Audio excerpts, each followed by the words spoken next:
জাতীয় সংসদ নির্বাচনে না ভোটের ধারণা নতুন নয়, তবে আসন্ন ত্রয়োদশ নির্বাচনে এই না ভোটের প্রয়োগ হবে ভিন্ন। এবার নির্বাচন কমিশন যে প্রক্রিয়ায় না ভোট চালু করেছে সেটিকে বলা হচ্ছে হাইব্রিড নো ভোট। 2008 সালে নবম জাতীয় সংসদ নির্বাচনে না ভোটের বিধান চালু হয়েছিল প্রথমবারের মতো। পরের বছর আওয়ামী লীগ সরকারের আমলে সেই না ভোটের বিধান নির্বাচন থেকে বাদ দিয়ে দেয়, যে কারণে বিএনপি জামায়াত জোটের অংশগ্রহণ ছাড়া 2014 সালের 5 জানুয়ারি যে নির্বাচন অনুষ্ঠিত হয় সেই নির্বাচনে অর্ধেকের বেশি অর্থাৎ 153 আসনে আওয়ামী লীগের জোটের প্রার্থীরা বিনা প্রতিদ্বন্দ্বিতায় জয় পায়।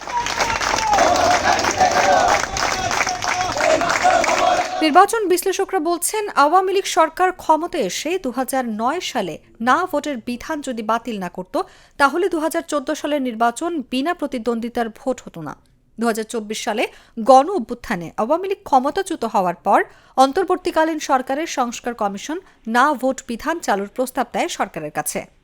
আমরা মনে করি যে বাস্তবায়ন প্রক্রিয়ার ক্ষেত্রে প্রধান এবং মৌলিক দায়িত্বটা, প্রাথমিক দায়িত্বটা রাজনৈতিক নেতৃবৃন্দের আপনাদের মধ্যে আলাপ আলোচনার মধ্য দিয়েই আমরা বিশ্বাস করি যে সমস্ত বিষয়ে আপনারা একমত হয়েছেন সেগুলো বাস্তবায়নের পথ আপনারা তৈরি করতে পারবেন এবং সেখানে জাতীয় ঐকমত্য কমিশন আনুষ্ঠানিক এবং অনানুষ্ঠানিকভাবে অনুঘটকের কাজ করবে। তবে এএমএম নাসির উদ্দিনের নির্বাচন কমিশন না ভোটের বিধান ফিরিয়ে আনলেও সেটি সব আসনের জন্য প্রযোজ্য হচ্ছে না এবারের নির্বাচনে। এবার এই না ভোট ফিরেছে একটু অন্যরকমভাবে।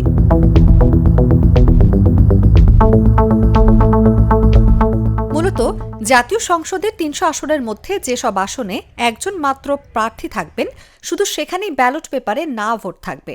আর যেসব আসনে একাধিক প্রার্থী নির্বাচনী প্রতিদ্বন্দ্বিতায় থাকবে সেসব আসনের ব্যালট পেপারে না ভোট থাকবে না, যে কারণে না ভোটের এই পদ্ধতিকে হাইব্রিড না ভোট বলা হচ্ছে। নির্বাচনে বিনা প্রতিদ্বন্দ্বিতায় জয়ী হওয়া ঠেকাতেই এই পদ্ধতি নির্বাচন কমিশন এই হাইব্রিড নো ভোটের পদ্ধতি চালু করেছে। অর্থাৎ একটি আসনে একজন প্রার্থী মানে তিনিই জয়ী হবেন এমনটি নয়, সেই ভোটের সিদ্ধান্ত থাকবে জনগণের হাতে। নিউজ ডেস্ক, জাগো নিউজ।